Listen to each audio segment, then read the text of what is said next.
Thoughtless, casual gaming. Thoughtless, casual gaming. Thoughtless, casual gaming.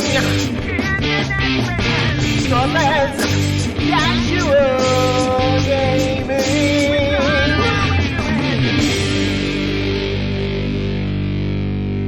Hello, you're listening to Thoughtless Casual Gaming with Brett and Jace. We are a Geelong-based gaming podcast where we play some games and put on some paint events and then talk about them. Eventually. Look, this has been a long time coming. Apologies. There has been a couple of things not in the slightest why so serious, which So has many things happened. taken up a bit of our time. And then we got together to record and then the internet died. Us recording online has worked astoundingly well. It was literally perfect storm situation, because I think there was a perfect storm brewing outside that night too. It was playing havoc with my internet, and then we got through half of the intro, so we're already ahead than we were last time. Basically done, right? Call it there. I know, right? Anyway, this is part 2. Part 2. Yeah, you didn't know there was going to be a part 2 because you didn't know there was going to be a part 1. You thought we were just going to say everything at once, but nah. We're keeping you on your toes. So Also, we talked for too long. Like, it was more just a logistical thing. Like, the episode goes for too long, and then people whinge because they can't find the pause button. Well, shall we talk about the rest of our entries, and then in part 3, then we can announce the winners. Part 3, we should do a comparison between episodes 1 and episodes 2 as a bit of a recap. It's almost one of those, that episode in the series where it just does cut scenes from every other episode. Well, you can edit that. I doubt you're going to go back and listen. Absolutely. I would just pick random moments in time and splice them together and just see what comes out. Like, that's minute almost 57 to 59. See what happens. All right. So we had some awesome people enter this paint event, which was Paint a Thing. We already talked about them, though. This is episode 2. Yes, we're talking about the other people that also joined. So, moving straight into it, let's get cracking before the internet dies and hell explodes. Next up on our list is the one and only fan. It is Clinton. He's disqualified, yeah. Yes, yeah, absolutely. Yeah, okay. Yeah, great. Cool. Moving on. No.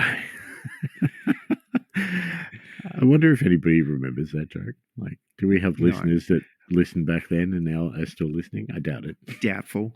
Yep. We remember it. He remembers it, but they're the only people that matter, really. In this little, it's an inside joke. That's it between you, me, and the only fan. Anyway, Clinton has painted a Blood Bowl team. An adorable Blood Bowl team. Let's be really clear about this. Not just any Blood Bowl team. It is a Snotling team.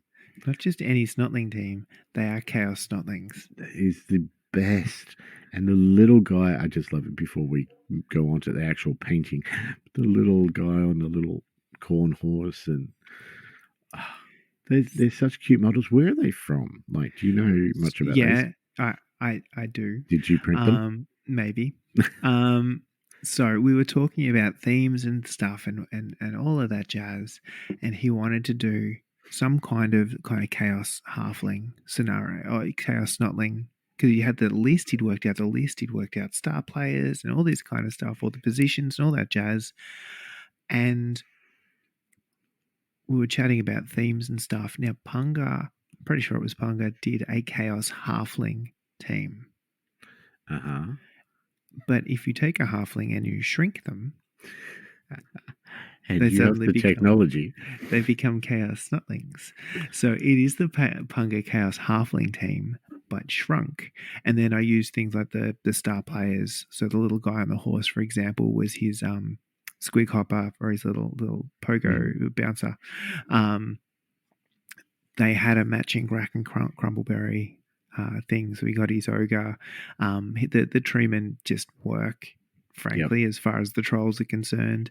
And then the only other thing I had to do was go and find an appropriate pump wagon for him to basically stick more little halfling snotlings to. Now, he's put a delightful amount of, before and after shots there. That pump wagon, what is that? Again, it is a miscellaneous file that we found on the internet with a lot of other bits that he had laying around. So he's just gone to town with. I kind of gave him the chassis, and he's added all the extra stuff, and then there's extra little snotlings just from the extras we had, because when you make him that tiny, you can fit a lot into a print. So he just added them all in, and gave him a bit of a crew. They look awesome. Like, I just love the models. And he's gone. First of all, it's chaos. You don't go wrong with chaos. Now I've got can't make friends with salad stuck in my head. Don't go wrong with chaos. It's the best, bar none. So we've got these little corn guys, and it just brings back memories of me putting little chaos helmets on halflings and making my halflings a Nurgle team. It's just the right idea. Let's just face it. What I'm hearing is we need multiple Chaos God themed halfling teams now. I've been wanting for quite some time to somehow work out a Nurgling team. Oh, that's absolutely Snotling Nurgling team. Anyway, so he's done it's a galaxy theme. So he's done all the bases with this. Is that I'm pretty sure it's the change? color shift. Yep. Yeah, it's one of those color shift paints he's used for part of it. But then, he's chucked in some extra galaxy colors, and then he's done that kind of splatter with the white over the top to give it the effect of the stars as well. But not only has he done all the bases, he actually put together a whole sort of display board for them, which is like half a Blood Bowl pitch. Yep. In space. And it's got the nebula type coloring. It looks incredible. And putting so much effort into a team like this, and then going above and beyond and putting them onto a board or some sort of display just adds to it. Does make so much difference. Other things that I hadn't thought of until he showed me so the red on these, because they are a kind of a real chaosy corn red, right? All the armor and stuff. And his photo, he doesn't really do it justice. But he actually painted them all gold, and then went back with the red over the top of the gold, and it gives it this amazing, rich kind of red metallic effect. Is it contrast red? Do you know? Maybe. I'm not gonna commit to that one. Okay, fair enough. Because I have done that. I have done that contrast over a metallic, even an Ironbreaker type undercoat. Yeah, makes you get the popping colors of the contrast, but you also get the metallic underneath. Yeah, and because he used the gold too, it's a yellow already, which is already it just it almost highlights the red naturally. Anyway, so it worked really, really well. That was a clever trick I'm going to steal at some point in time. But it is a glorious team. It was so much fun from inception. Had an idea. Oh, I think we can do this. Here are some models we can play with, to what he's actually done and taken and run with it. It's next level. Yeah. I mean, Clinton always puts a lot of effort into his stuff, and his stuff recently has just been going above and beyond. I love on the trees. I got one of them's just holding a perfectly coloured rock, and the other one's got a fiery head, and that fire is just spot on. Like the yellows and the orange, and the tips are red. It looks incredible. Yeah, he's absolutely nailed it, and I know, again, this was one of those down to the wire right before a tournament type situations too, because he painted these guys for Mayhem.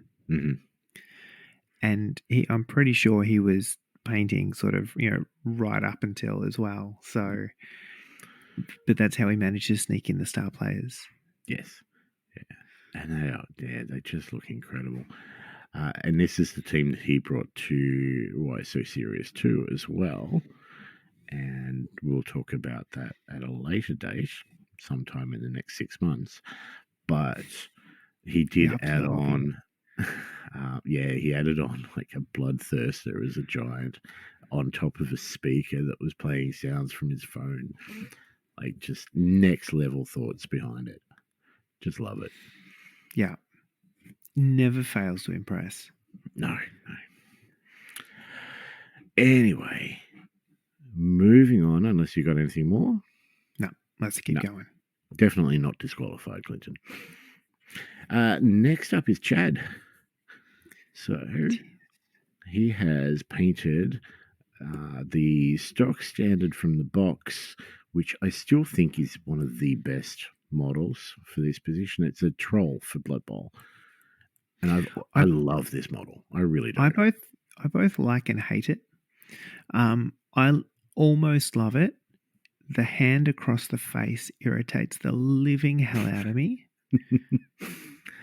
He's getting ready to throw. I understand the pose, but it's just very terrible sculpting.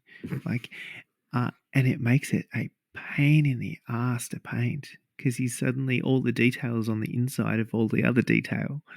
Yeah, he's not my favorite model just for that alone. And I would love some way to give him another pose just so you could run 2 and they look vaguely different because it's so dynamic, but it is such a sort of obvious, unique pose that the second you want to have 2 trolls, you're like, oh, I can't use him twice. No. It looks silly. They can't both be doing that. It'd be good to have, because he's got one arm up holding the goblin who's barely holding onto the ball for dear life. So he's about to throw this goblin. So almost if you had that arm and then the other arm sort of almost pointing, like this is where, and now I've got an image of a troll pointing in one direction and totally looking the other direction. And then, just had replacement arms. That would be not a bad idea because the troll itself is good. It's got lots of different details. There's plates on the shoulders. There is the wooden board for the chest plate. There's pustules. There's armor there. There's a bit of everything. It's the right amount of detail for a Blood Bowl position as well. Like you've got his little knee pad, which is the human helmet. Yep. You've got the little trap that he stepped in. Yep.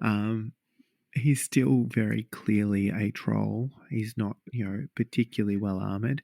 But there's enough detail on there to make him a Blood Bowl model, not just another fantasy model that you've thrown on a Blood Bowl pitch. Yep, absolutely. Enough about the model. Yes.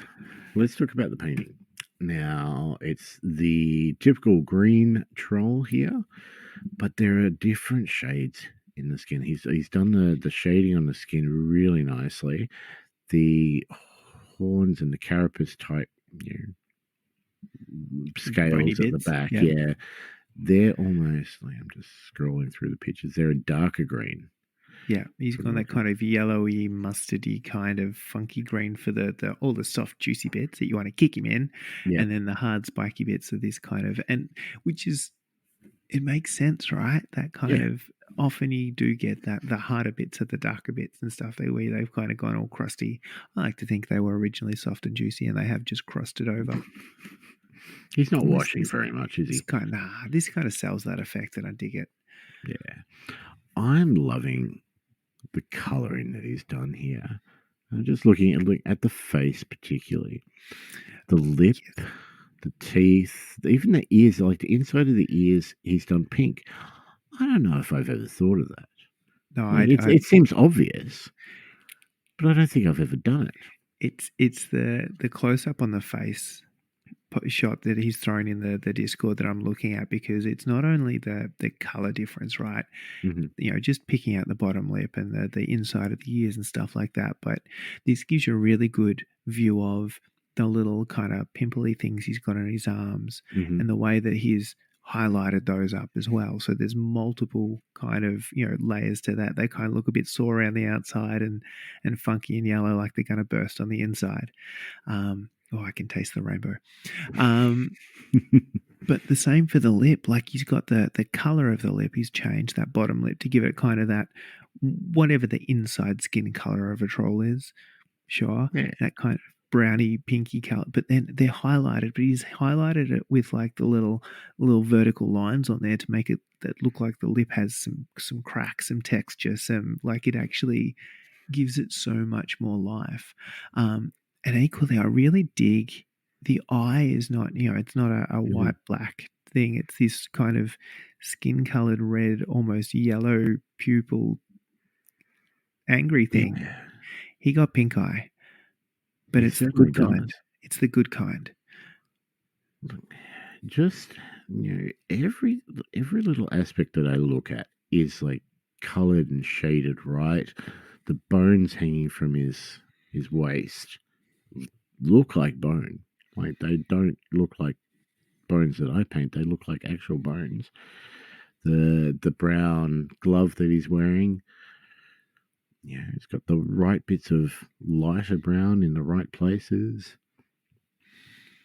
It is really just an exercise in attention to detail and how much that just adds extra, because it's that piece, right? You look at them all and you go, oh yeah, it's a troll. And then you pick it up and you have a good look, and there's a lot going on, and the more you look, the more stuff you find. I also really dig, like, the team color is that sort of bright blue, the light blue, but it only appears in a couple of places, but that's kind of all you need. Like, it's got the shoulder pad, great, happy days, and then just the detail on the back of his pointing arm glove. But that is just enough to just tie him in with the rest of the team, particularly when he's holding a goblin who's armed the same. Well, the goblin's got more team colours on him than the troll does, which is perfect. I love the white on the loincloth. Yeah. And again, just details he's thrown it, because white is a prick, right? And that's smooth. Like getting a decent, really nice. Yeah. Other details and things that I enjoy. Like, he's actually done the eyes on the goblin, but it's the green skin goblin every day. We all know how it looks with the pink reddy nose. It just, again, it's that little bit of attention to detail that just gives more character again.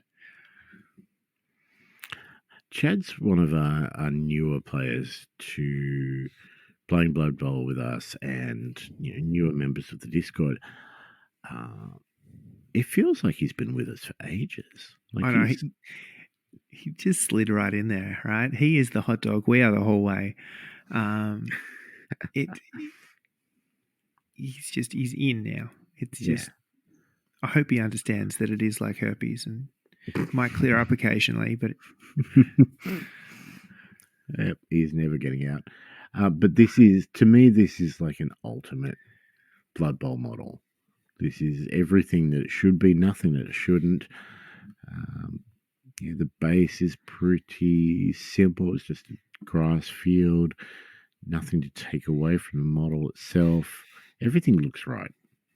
It is the right amount of, and it's like when you try and find a model for Blood Bowl, that it's always a balance between looking for something that's cool and dynamic, but also works on the pitch, because it can only take up a certain amount of space and you need to be able to lie it down in a lot of instances. And it's that approach to the painting, in that it is all of the right things without going absolutely over the top bonkers. But again, the more you look, the more you see that there's just all of this little detail that he just hasn't left anything. No, this is an absolute superb model. And we're very, very grateful to have Chad with us. It's pretty. It is. Next up, we have Moose. Now, Moose has painted a couple of things. And by couple, 1, 2, I mean 3, 4, 5, 6, 7, 8, 9, 10, 11, 12, look, 15 or so. He's painted something, and then he's painted something else. So I've got two things to talk about here. He actually talked to me and made sure that I was going to mention the boomerangs. I'm So, absolutely mentioning the boomerangs. There are, multiple boomerangs in a shot up against a beautiful brick wall. But they are Unpainted brick wall, though. Unpainted brick wall. We're not including this in the competition. The colours, there's like a variety of colours, a variety of shapes. They are It is boomerangs. a sample pack, right? I mean, they are, unless they don't come back, in which case they are sticks. Yes. He hasn't tested them. There's no video of him throwing them. He points off for that. But I mean, there's blue, there's orange, there's some red, there's some green. Like, they are not short of any kind of color. They are definitely painted. I don't know that we got a before shot, FYI. No, I don't think we did. I'll probably allow it. They are definitely things. And they're definitely painted. And I like the fact that people are painting things and then posting them. Yep. And like we said, it doesn't have to be hobby. Might just be a stick. Or multiple sticks. Many sticks leaning up against a wall. He's going to hear this, and we're going to have to go and watch him throw boomerangs now to prove that they come back. Like, this is absolutely going to happen. Yeah, he's going to try and prove it to us. All right, so moving on from that, he did actually submit, a before picture of what he wanted to paint for this competition. And I think he got in right at the end. It was. Yes, last minute, couple of hours before. Yeah, because there were two parts to he sent a before pick, and there was actually two models that he wanted to do. And he got one of those two done. And I was having a chat to him about the other half of that, because the one that he didn't do was from the wizard spell options in Blood Bowl. There's a fireball, and what he wanted was a fireball. And the scorched earth and like an effect. And apparently there was much attempting to sculpt and scratch build and too much. Take it back. Let's focus on the important one. He did talk to me about that as well. And yes, no, from what he was explaining, there was an awful lot of stuff going on, and perhaps a lot more going on in his head than actually came out. I kind of got Wile E. Coyote vibes. Okay. Anyway. There was a lot happening. So the fireball did not happen. What happened was the other side of the wizard coin. The best part of the wizard coin. The frog. The frog. I was waiting for you to say it. There is nothing better than watching your opponent's most valuable player grabbing the ball and legging it down the field, and then all of a sudden they are a frog. And what he's done is he's got a frog, and it's a frog model, and he's stuck it on a base. This is much better than I've got one of those Charlie Victor rings which just says frog. Oh, this is much better. This is like 10 times infinity better. But he has painted up a frog, stuck it on a base, and the base itself looks like somebody was standing there before the frog. It does not look like the frog is out of place. No. As in, it's not like a cobblestone pitch or a dwarven stone pitch or something he's like, no, this was an appropriate place for a frog to exist. Actually, it's basically like rehoming him. Yeah.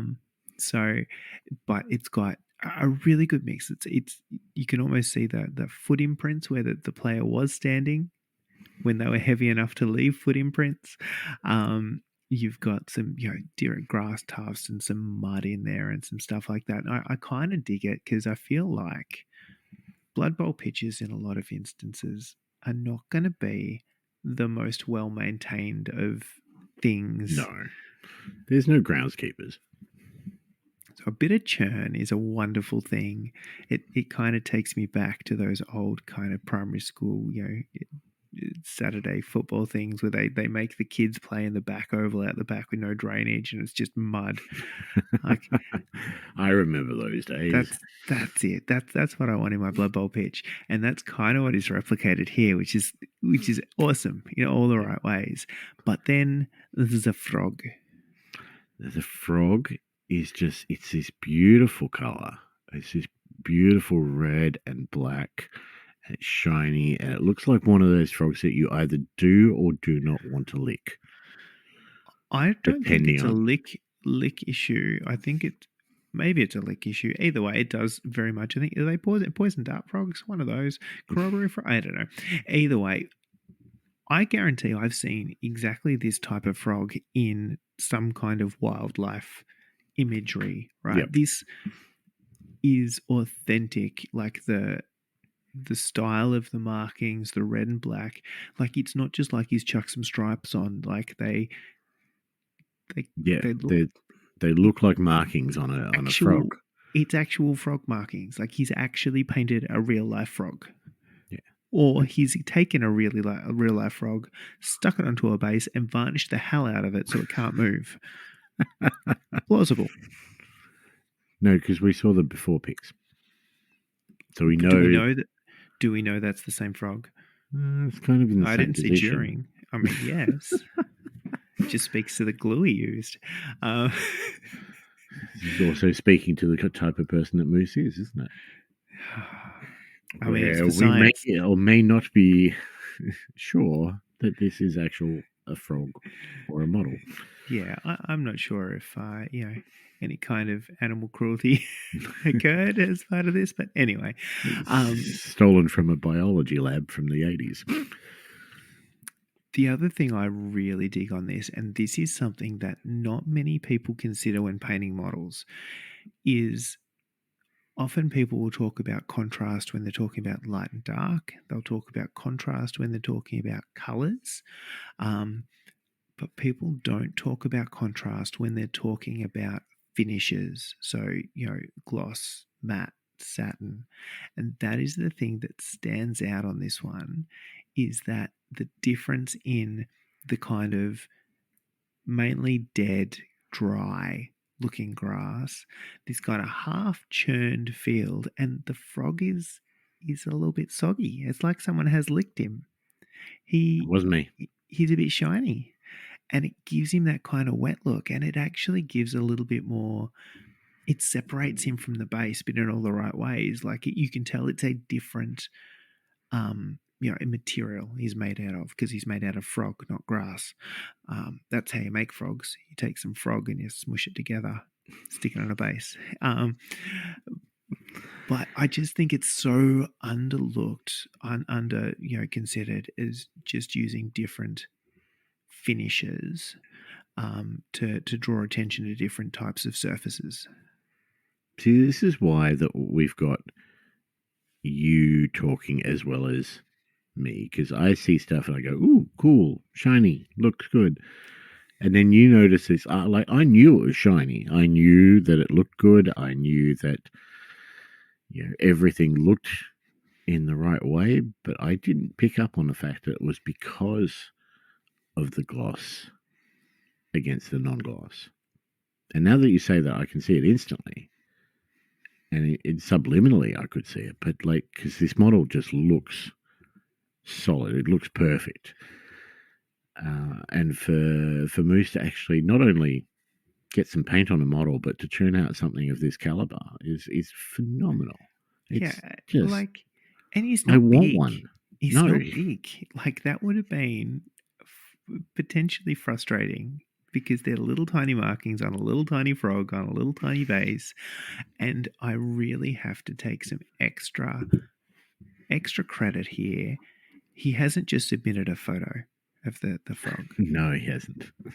There is a video, and possibly the world's worst stop motion video, because what happens is you play the video and it looks like a picture of a frog, and then the frog just turns a little bit, and then he just turns a little bit, and he turns a little, and you get like this 360-degree view of the frog, in all his glory, and it is just I didn't know what to expect when I hit play, but it was everything that I ever wanted, because it was like a really terrible version of The Nightmare Before Christmas.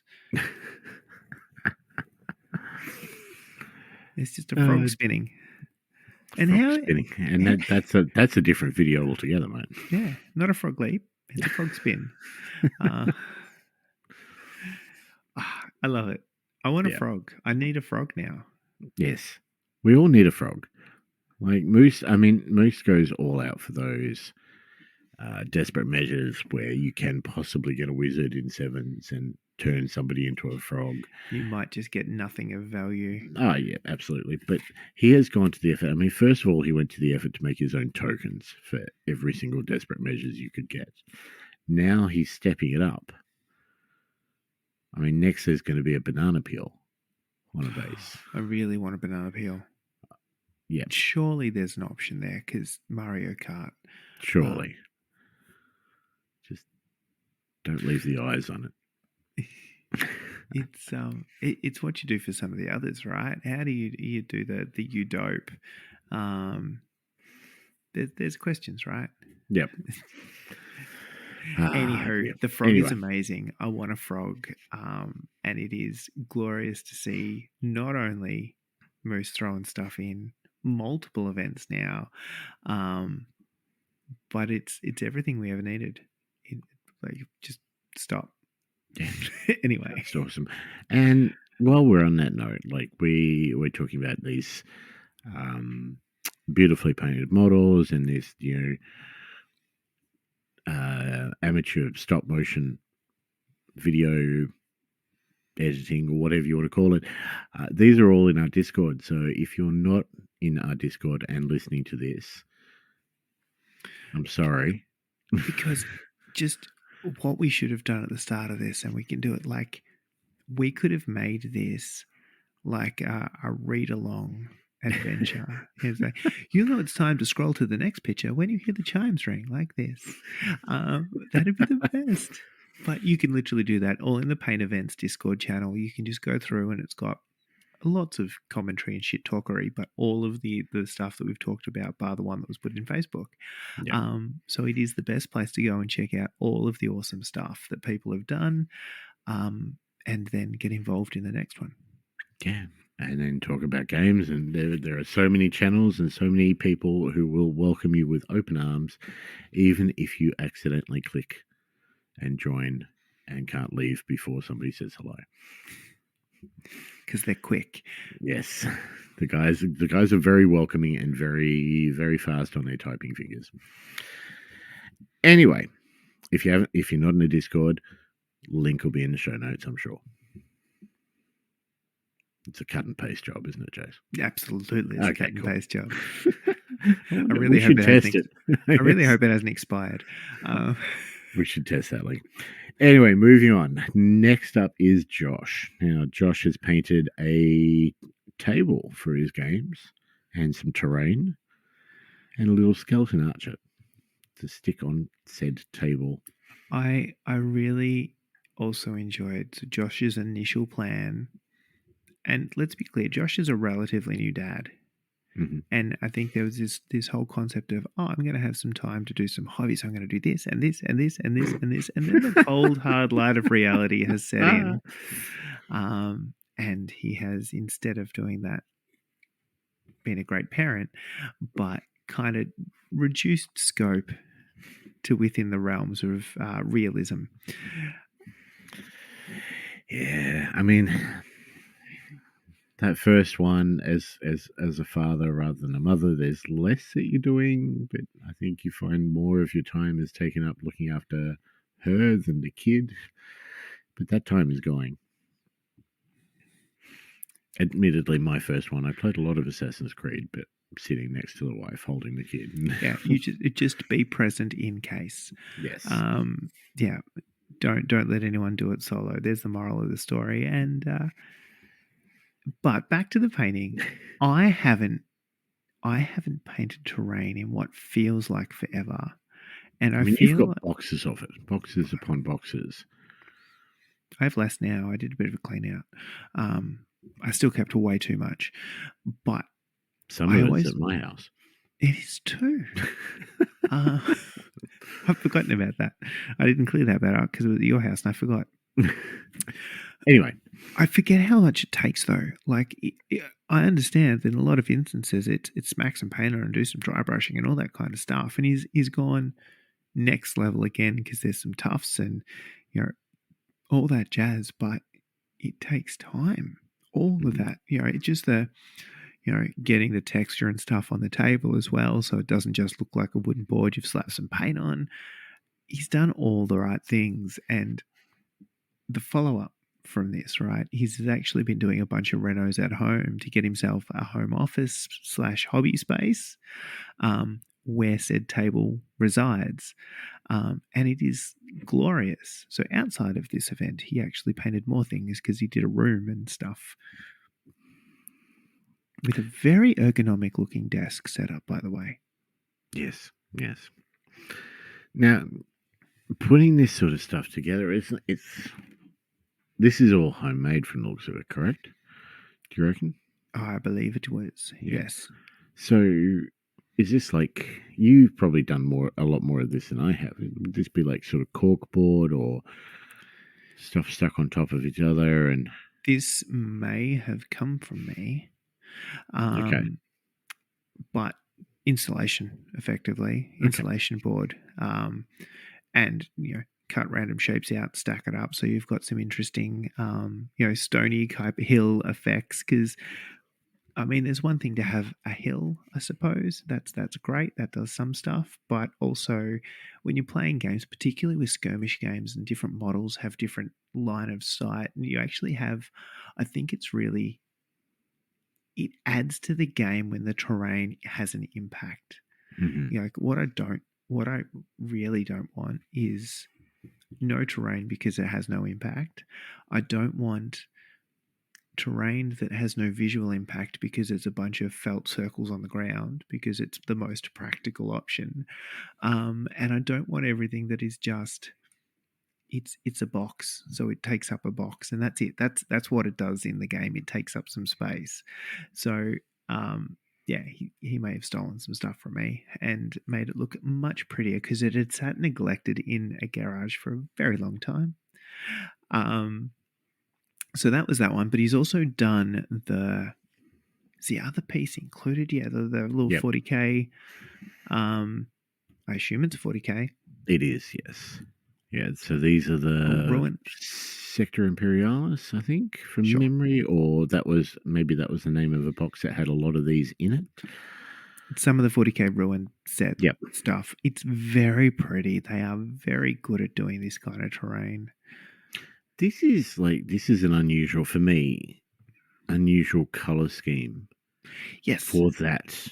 Usually you see those sort of things in like greys or sort of metally colors, and people go with the bog standard. It looks like metal. It's got rivets, therefore I'll paint it all metal, and there she's done. Yep. But this is a lot more interesting. It's the kind of bony white color with this kind of dark red detail, and again, it just gives it a little bit more character. It still works 100% on the kind of grey rock table scheme he's got going there, but it just adds, like, the shot he's got looking through the ruins to the little skeleton archer on the hill. Like that's the shot where you can see that it just adds, again, not just effect in game, but visual interest too. So it just cranks up the immersion, just turns that dial up a little bit, which is the best. I just love these colors. Like, it just works. The cream for the walls really, it makes it pop, and it makes it pop against the grey. The red complements the cream. The fact that he's gone for sort of step hills as well is a big thing for me, because we all started out with stock standard terrain, and those cheap ass hills from GW that, you know, if your model was a little bit They heavy just in one slide down. direction, it would just topple over. That solves all of this. Fixed. And I love going back to the hills, like it looks like sort of a soft rock effect. Where it's not hard. It's got like, is that the glue or something like that? But it blends in. Yeah, It it becomes actually part gives of the it, scenery. because the thing I really dislike with a lot of, you know, and people do it with cork all the time, right? Is you stack up cork or anything that you're going to use as a rock or whatever else, and it clearly looks like you've stacked up some, because the side is so like layered. There is a clear line between it. So just having something to break that one up, which is always why, if you were going to do that, I basically use the cork as the base and then cover it in something textured, so you don't just have obvious cork. Yep. And that's exactly what happens here. And then, you know, you chuck on a little skeleton friend, same basing scheme, clever, blends in. Look at that. But just simple stuff that makes things really effective, because he's a little skeleton in a big old board, and 90% of him is bone. Some of him is bow and arrow, but he's picked a spot color. And I think that's a really clever piece, right? It's a very basic model. There's not a lot of detail. There's not a lot of stuff going on. And he's probably going to be one of however many. But a bright spot color that he's used for both the fletching on the arrows and it looks like the eyes of the skeleton. It's the same color there. And it just means that you don't have a weird sort of mix of colors on a very little space with not, like, it just gives him almost some identity, and it adds not just this looks, you know, cohesive and uniform and like he belongs, but I mean, all of a sudden you could do in-game things where blue scaly unit does a thing versus red scaly unit over there, if you wanted to you know, have in-game distinction between stuff as well. So I think just clever, simple stuff. It should never be overlooked. No. And like what you said about the base as well, the base is exactly the same as the table and the rocks, but the rim is like a dark grey as well, which again ties it through. You know, if it was a black rim, the black would stand out, whereas the grey also blends in with the board itself. I like it. Yeah, lots of good things. More terrain. We don't see a lot of terrain, to be honest, and I really dig it when we start seeing some terrain getting busted out. Yeah, I haven't done any terrain since a certain paint event where I painted some Star Wars scenery. That was a long time ago. That was, yeah. No, very good. Awesome work, Josh. Moving along, we have Sedge. We have some blood letters, some old school blood letters. Such cool models. They are indeed. And he's got it's the red. Yep. Which is the corn color. But the blue on the horns. Yep. Complements that. It's got the pink on the tongues. Everything's, you know, looks highlighted in the right spots. I do like the tongues. I'm looking at them a lot. These models, I mean, have they aged? Probably. Are they still kind of cool? I reckon they are kind of cool. These, you know, these are all metal. They're heavy as hell. The swords bend when you drop them; they don't break, and then all the paint chips off them. Yep. But for context, so Sedge has got back in after a relatively long hiatus, you know, due to, you know, kids and all of the above. But yeah, and honestly, he was one of the guys that would get an army painted for a tournament because he had to get the army painted for the tournament. But he was always kind of like, oh, this is a bit of a chore. This is a bit of an effort. And he would get it done, and he'd often get really cool results, but he felt it. And then add in contrast paints, and he's discovered those. And all of a sudden, he's like, oh, I can get stuff done, and I actually really like the result. And he's not only just painting more and getting more stuff done, but he's actually now going, how can I make this look better? And what can I do as well as? So this gets the paint on, but how do I make it that little bit more? There is so much to be said for contrast paints and you know, what are the army painted ones called? Speed paints. Speed paint. Any of those sort of ones, there's so much to be said about the amount of people it can get back into painting, or people like myself where painting was a chore and I felt like I needed to get it done, but it took me 3 times as long as I wanted to and was never really happy with the results. Anyway, contrast has got a lot to be thankful for, because there's people like me, like George, that have been painting more because of it. Yeah, there is a lot of stuff that would not be painted without it. There's a lot of people that wouldn't be painting without it.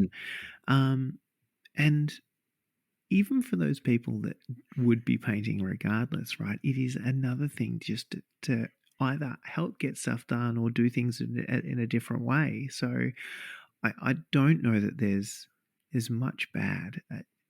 But as I said, I think the thing that really gets me excited is when someone finds something like this and goes, oh, actually, this now means that the activity is fun. I'm enjoying painting. And not only am I enjoying painting, I'm enjoying the results that I'm getting. And not only am I enjoying the results that I'm getting, but I want to see if I can push it a little bit further. I want to see what results I can get. Yes.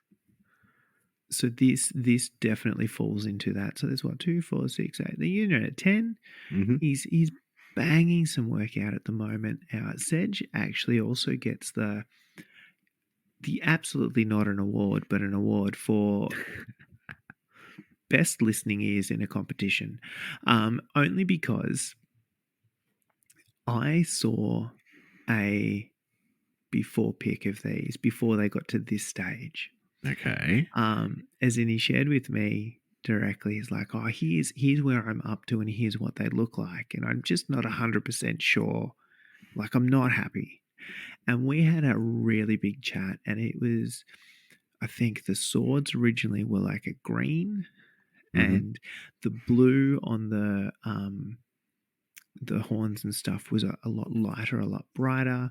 There was some other stuff going on, and we kind of had a chat about, well, we've got a red and a green and a blue going on. We kind of got a full primary. Like, there was some yellow somewhere in there too. Like, we'd gone full primary, and just removing one of those, just adding some extra shading to the red. It was very fire engine red in the first instance, and just little bits and pieces to adjust the color scheme without losing the intent of the color scheme.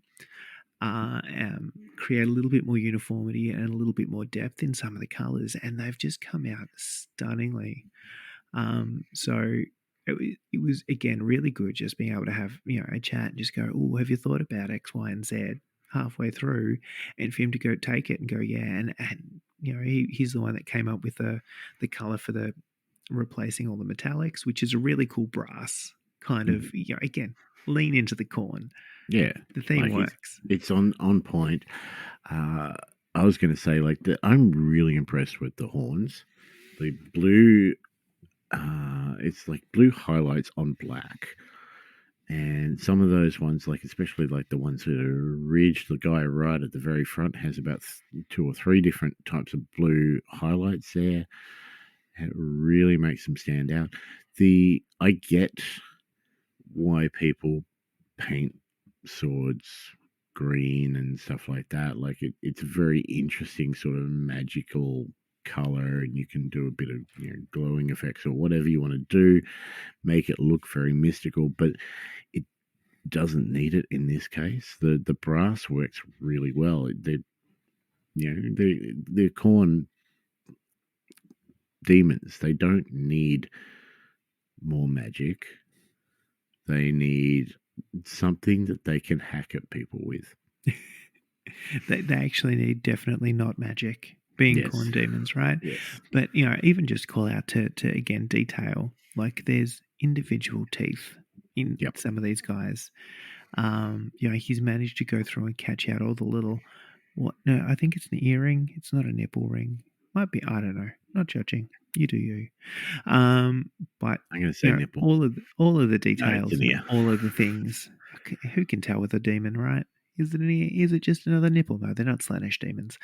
But all of that stuff is just caught. Again, subtle differences between things like the little pink tongues, which is possibly the best feature of them. Let's be honest. I love the tongues, and I also like the tongues that he's painted. Yeah, there would be some happy individuals hooking up with these friends. Yeah, you can just tell, like all these swords, these beautiful brass swords, are nice and clean. There's not a drop of blood on them because they've all been licked by these beautiful pink tongues. Do you reckon that's where corn gets the they say blood for the blood god? Do you reckon it needs to be licked by a bloodletter to then that's how he gets it? Like there's some kind of demonic transference of the blood? So are you saying that all of the blood letters, all their tongues are interconnected? It's kind of like one big hive tongue. Oh dear. We should write law. Just saying. I'm pretty sure that's canon. Yeah. All right. No, awesome work, mate. Last entry that we've got is from Alice. Now, Alice is always going to enter one of our paint events. She's always talking about when's the next paint event. And she's always pushing us to do more. So there is always going to be an Alice entry. Whether it gets finished or not, that's another question. But she always finds something out of the box to do. Now, these are ones that you've printed off for her. Yeah. Where are these from? And this is a Nurgle Blood Bowl team. Why does it have flowers?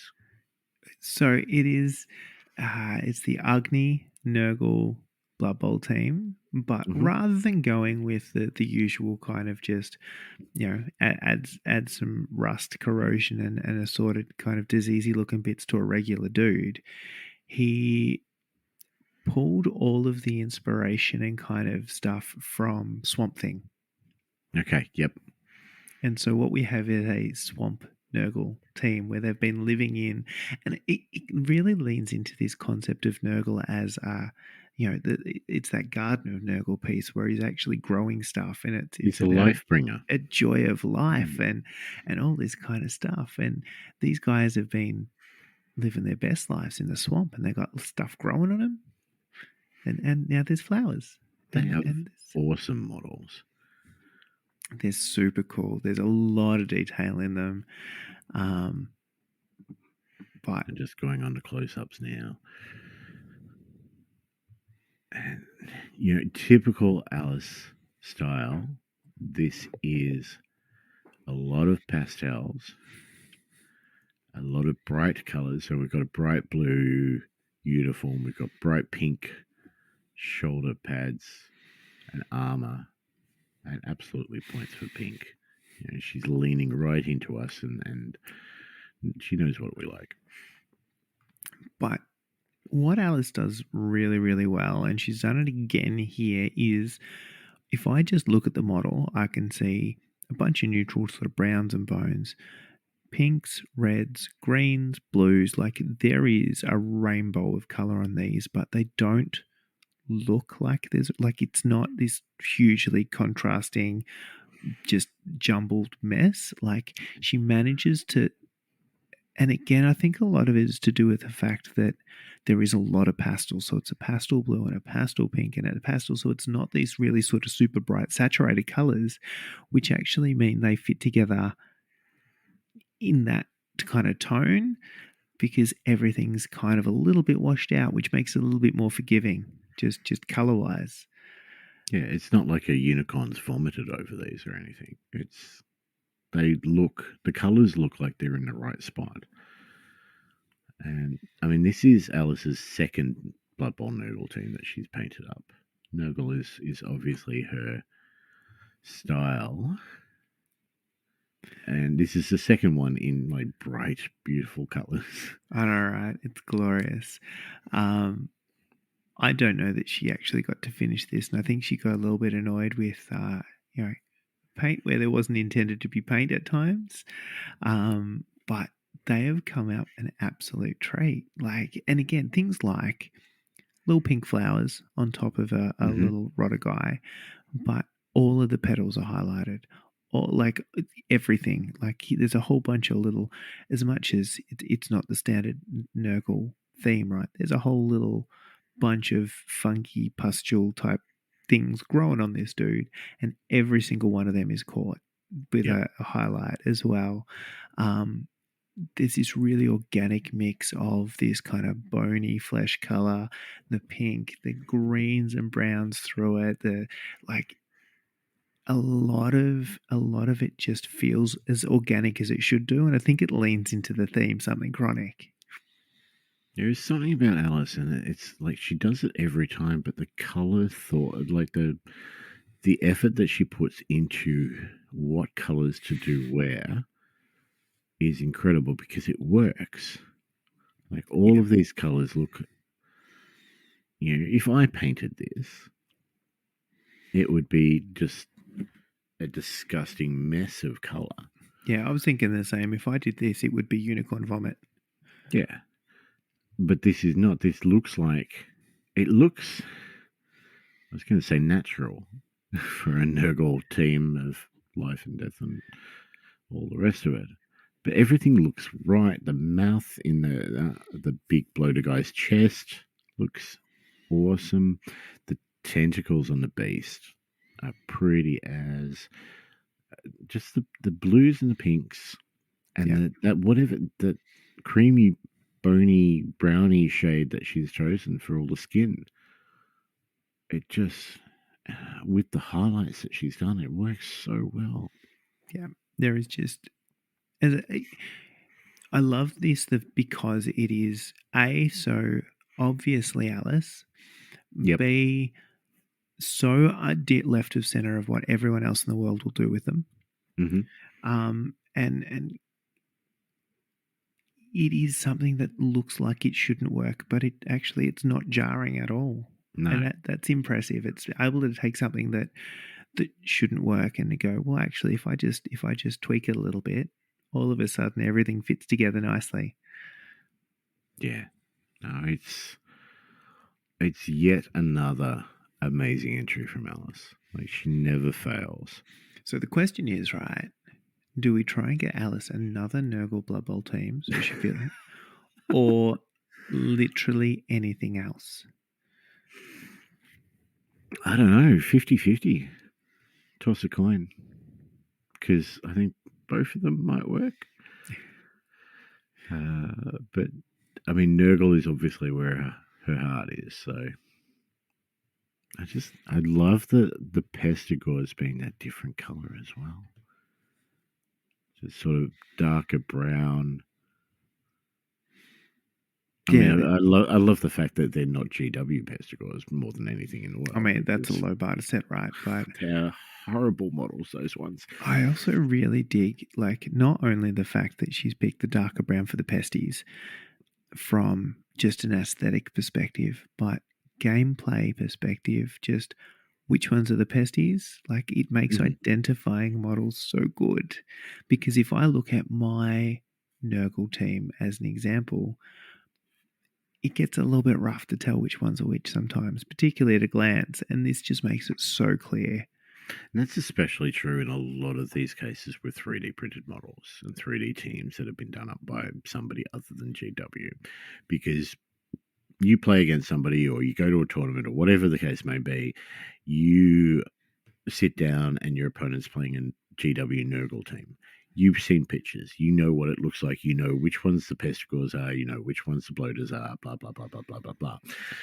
With a team that you may be seeing for the first time, it might be a little bit, the bloaters are the ones which are a little bit bigger, or these ones I've done these ones as the pestigores.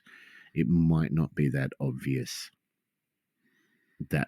to your opponent as it is to you, but painting them that totally different color makes them stand out, which makes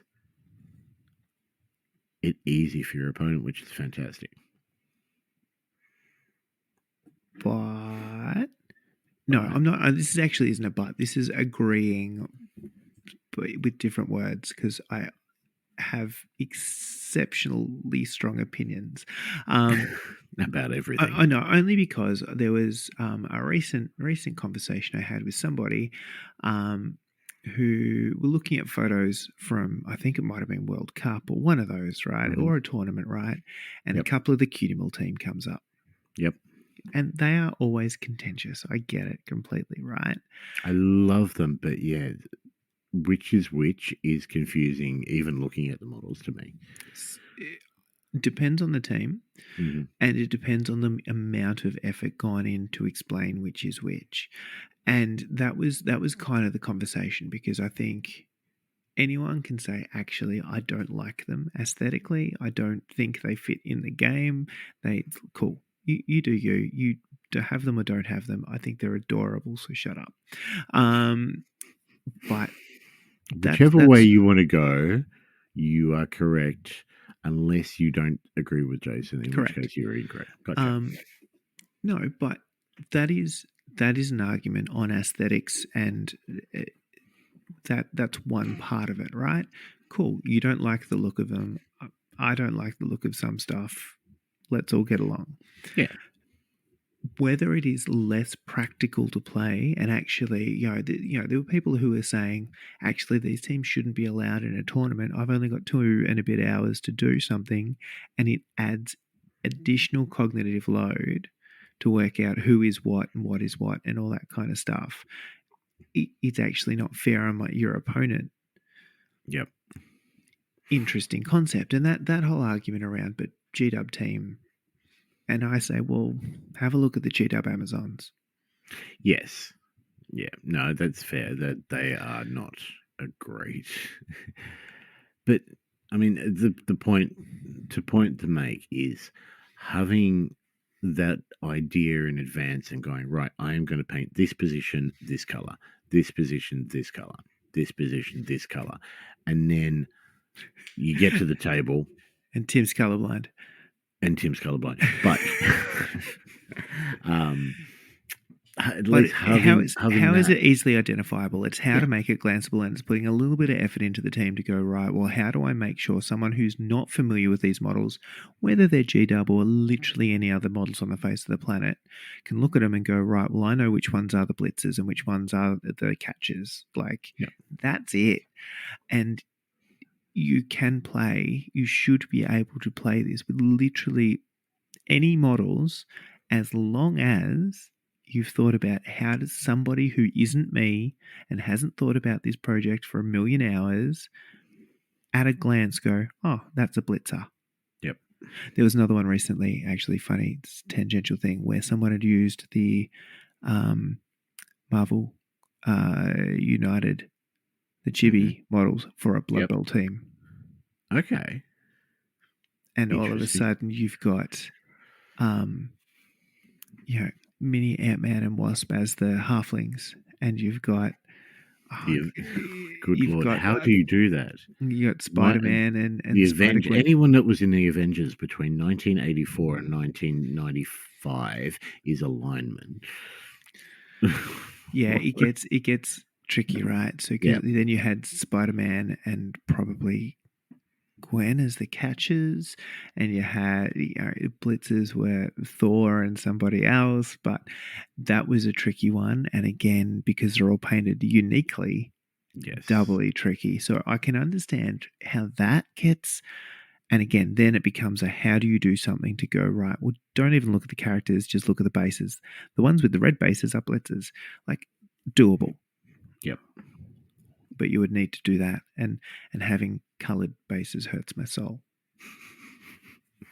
I just that step of colouring different positions, different colours with some teams it really works. Like I did that with the lizards. I mean, and it's not hard with my lizardman team to look at them and go, well, those are the Zoro, that's the Crocs, and that's the Skinks. You know, they're all different shapes and sizes and all the rest of it. You know, the Skinks are the little guys, the Crocs are the big guy.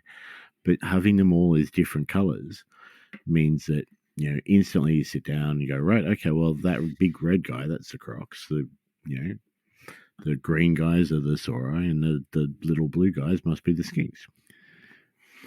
This entire tangent came from the fact that Alice painted her pestigores a slightly darker brown than the other ones. And now you understand how passionately we all think that is a brilliant idea. Yep. I did see at the Big V a Lego team being played. I also really enjoy how much that just rankles everybody. I did look at it and I was like, just by me watching, I wasn't sure which position was which, but I didn't sit down with him. So no, yeah, Lego. I struggle with Lego. I will say I get it. It is potentially very easy to do, make identifiable. I just really struggle with the concept of part of the hobby is the creating of the team, like, and the actual hobby of building and painting and making it your own, and it's not quite the same, and I can't get around it. It just kind of there's a bit that doesn't. There's a little neuron there that just refuses to fire. Going off on that tangent further, don't you dare take her out Papergate. No, I'm not. I thought about Papergate, but Papergate is not to be mentioned again. There is currently a mystery mini Lego set, which is Marvel superheroes, and there's 12 of them. So you could make a Blood Bowl team out of them. I've got no idea how you would even think about making positions.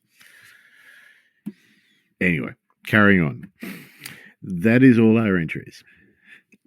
First of all, I want to say thank you very much to everybody. It was a great little turnout for our paint event.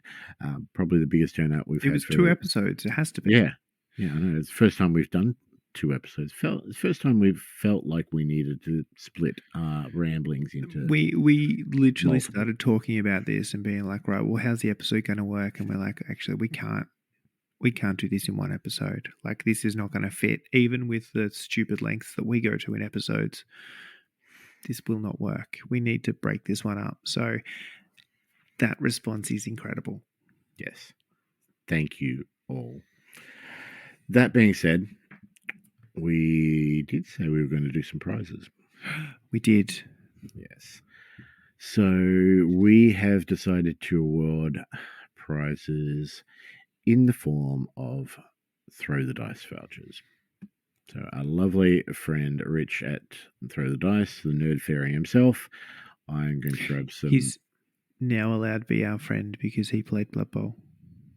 In one of our tournaments. Yes. He came to one of our tournaments, therefore he's gone back up on the ladder. He's on a friend list again. Yes. We might not be sending messages every day, but we are talking. But phone. 2 prizes. I will get, depending on where you are, I will get you either a voucher for in person or a voucher for online, and you can order stuff through his website. So, but thank you everyone for entering. Much, much, much appreciated. We will do a couple more events next year. taking Absolutely. applications for ideas. Yeah, look, we have to think of things, and that's probably what takes the most effort. So if you want to do that for us, that'd be great. We Yeah. should do an event to come up with an event. And All people right. can just submit ideas, and we will just pick the good one, and the prize can be that's the event we'll do. Done. I've already created the Discord group for it. I did that tonight without realizing, but let's do that. All right, done. Anyway, without further ado, we have decided to give 2 prizes to 2 people that we thought did some incredible. I mean, everyone did incredible, but these guys sort of stood out to us. They were A little- outstanding in their field, and maybe Yes. just in a field. Maybe they just stood in a field. Maybe they were just in a study at a desk. They were outstanding at their desks, apparently. Yes, that's why ergonomics is important, and those standing desks, they do better things. All right. So, do you want to announce the winners? Well, there's 2 of us, and there's 2 winners, so I feel like we get to announce one each. All right. Which And- one do you want? Oh, that's what I was about to say. I got in first. Cheeky bastard. I know. I don't think I could possibly not have this person as a winner, given how much I want the entry or one of my own. So I think any reaction that is, I absolutely need that in my life, is a good winner. I also think that any person that not only did what we intended, but the thing that we hoped people would do and take out of context at once. So we want people to paint hobby things. So let's paint. Let's create an event that specifically doesn't specify that they need to paint a hobby thing, and see if someone paints things that are not hobby. And that's the yes. I can't work out whether people know us or we know people, but that those worlds collided. So combination of I absolutely need that in my life. I love that I'm seeing some stuff with some paint on it from them that looks really, really cool. I'm a little bit jealous of it, and interpreted or misinterpreted us in all the ways that we wanted it to happen. I have to give, or we have to give, one of said prizes to the one and only Moose. Absolutely. That frog, the lickable frog. I might be high just from thinking about it. I might have stolen it and have it in my mouth right now. All hail Hypnotoad. Love it, love it. Congrats, Moose. We will organise that for you. The second prize. I mean, this was always going to be tough with the amount of entries that we had and the amount of good entries. Everyone's was spot on. Like, we're not giving prizes per se on the best painted or, you know, the amount of stuff done. That being said, the second prize, we have to give it to Dan because he painted really well and he painted a lot of stuff. So much stuff. So much stuff. So much stuff, and it looks so pretty. Like, it's ridiculous, the amount of stuff and how pretty it looks. Yeah. Dan is no stranger to painting, but like, just, I think to a degree, the amount of painting that both Dan and Yuri did have encouraged a lot more other people. Whether that was posted for this event or not, but I think a lot of people that have painted stuff for this event might not have gone to the level that they did without the enthusiasm and encouragement from those two. Not only are they painting a lot, but also commenting and also encouraging others. And that's actually the other really cool thing about these events, right? So the reason to paint, we're not doing anything. Like, we're here, sure. We're recording a podcast that you're not going to listen to, but the bit I 17 really weeks love. later. You finally, fuck me. Get your shit together, people. But people are throwing, hey, here's what I'm painting. And then the feedback and the comments and the enthusiasm and the stuff that they're getting in the Discord from others, like not us, we're not doing shit. But everyone else is just jumping on board and being like, that is awesome. And have you thought about this? Or if someone's like, oh, this isn't working, people are throwing different ideas at them and hints and tips. And it's just, that's the bit, and it gets people excited and it gets people pushing a little bit more and trying different stuff, and that's why we're doing it, right? And Dan is one of those people that posts so much stuff. He is a machine. Like, he may actually be a machine. Have we just held a magnet near him at some stage recently? No, I can't say we have. No, we should consider that. I'm not sure whether being a robot is a disqualifiable offense, but we haven't put it in the rules. We'll consider that for future ones. The other thing I really we didn't actually do rules though. No, which is how we not for this thing. We did paint a put it thing. in. There was no rules. Yeah, I mean, so no AI or robot. absolutely not a disqualifiable offense. We should consider that for future ones, though. Although, if you build a machine that can paint stuff really good, I kind of feel like, well done. The other thing I will say, just reflecting on Dan's, because it was a whole episode ago, which was about 3 years in people time, you see stuff that he's painted and you know before you look at whose it is Dan's stuff. He has, and I really, really enjoy people who have, like we talked about Alice's stuff before, you look at Alice's stuff and you know it's Alice's stuff before you know it's Alice's stuff, but you know. If you know, you know, you know. Dan is exactly the same. You look at it and you know, and that's developing a personal style, which is something that is a reflection of the way that you'd like to do things and the colors you like and the style you like. Like, it's such a cool thing. And I hope more people kind of get to that point where it's not just coloring inside the lines, but actually you can tell that this is one of my models because when you look at it, you know, because it is kind of a reflection of the way I do stuff or the way I look at stuff. I really dig that. Yeah, no, likewise. Yeah, just a phenomenal, not only amount of work, but he also painted the thing. Yeah, and the He award stuck to for the guideline. literal. So we've Yes. we've taken both sides of the fence, right? The best misinterpretation, and the most literal interpretation of. It was the closest thing to thing that we got. It is absolutely an Evil Dead model, but it was the closest thing to paint a thing that we thought. Yes. Congrats, Dan and Moose, and yeah, absolutely runner-up consolidation. Absolutely no prize involved, but congrats to Yuri for the sheer enthusiasm and effort and amount of stuff that he painted. Yeah. Not only for this event, but has been going all out. The completely non-existent, Formula One award for going from 0 to 100 in 0.3 seconds. Yep. We give you the George Award, George. Anyway, that's it for this paint event finally. Apologies again for the delay in getting episode 2 out, but we will do our best. It's the wrong time of life It is to do. It is the wrong life of life.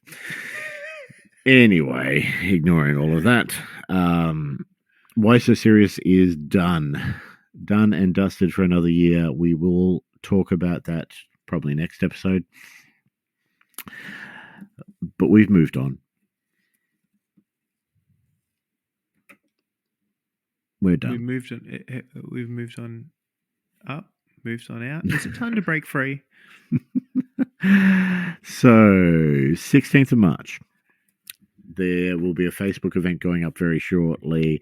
I've already put the teaser up. TCG DP. Up to you to work out what DP stands for. We'll give it a name at some point. We haven't actually decided the exact name. We haven't decided. We just know what the acronym needs to be. So yes. And the acronym is going to be somewhat appropriate anyway. Yeah, so I feel like also suggest what it should be called. you've got some boundaries to work within now. There's an acronym. There we go. But- There's the event to name the event. It will be Blood Bowl. It will be sevens. Hey, look, why stop doing what we're good at? What? Hang on. What we're average at. Okay, thank you.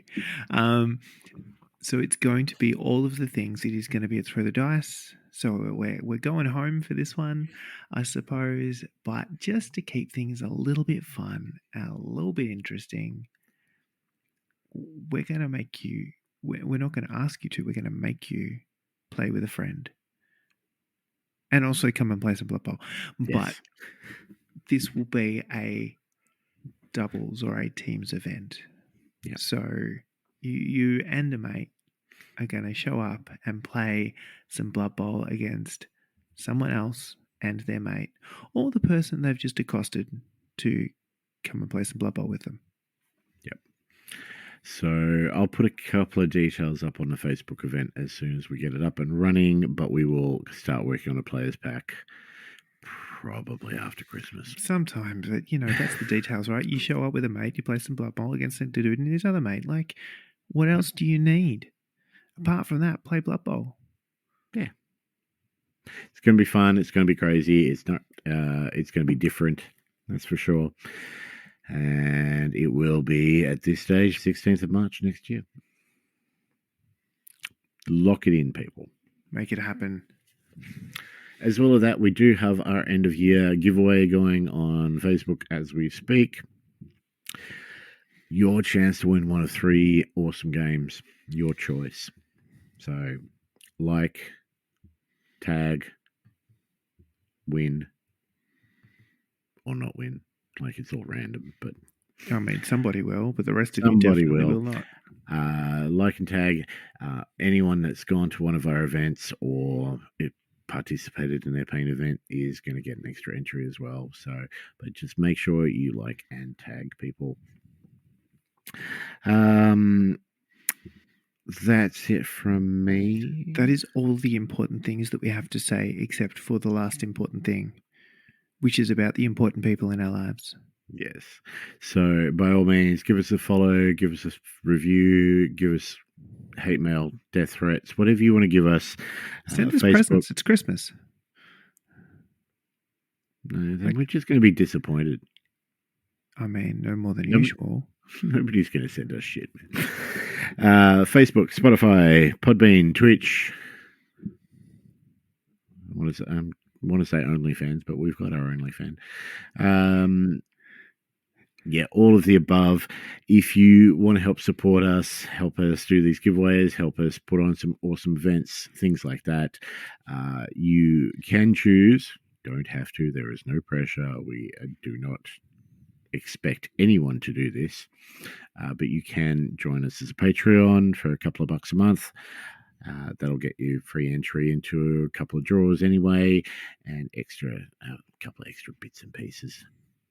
There is a whole Patreon Discord channel, that sort of stuff. We even occasionally say things in it. Yeah, there's special perks. It's more the other Patreons talking in it, which is great. Yeah, you get to talk to people better than us. So check us out on Patreon. All the links are on our website. So thoughtlesscasualgaming.com. Is it .au? I can't even remember. I think it's just .com. Sure. Just .com. No Follow the AU. link. Like, don't type things into a browser like some kind of pleb. What year is this? That's right. You got your whole copy and paste thing going. Exactly. Yeah. But special thanks to Thoughtless Patreons. This is the crazy people on our higher tiers for some reason. Alice, Archie, Clinton, Gertzy, Jared, Kingsley, and Yuri. You people are crazy. But we love you anyway. Yeah, don't stop. It's a special kind of crazy. It's our kind of crazy. We'll if it comes to it, we'll say the safe word. But until then, you keep going. What is the safe word? If I tell you, they might hear and then they'll stop. All right, tell me off air. It's not pineapple, is it? Oh, chat. Don't tell me the safe word. That's always the safe word. God damn it! Quick, stop the call. Stop the podcast now. The less casual gaming. The less casual gaming. The less casual gaming. The less casual gaming. Hard to say if it's hard to play when you don't know the rules of the game.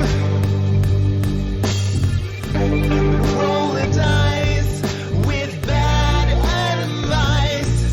The outcome is always the same. So let's casual gaming. So let's casual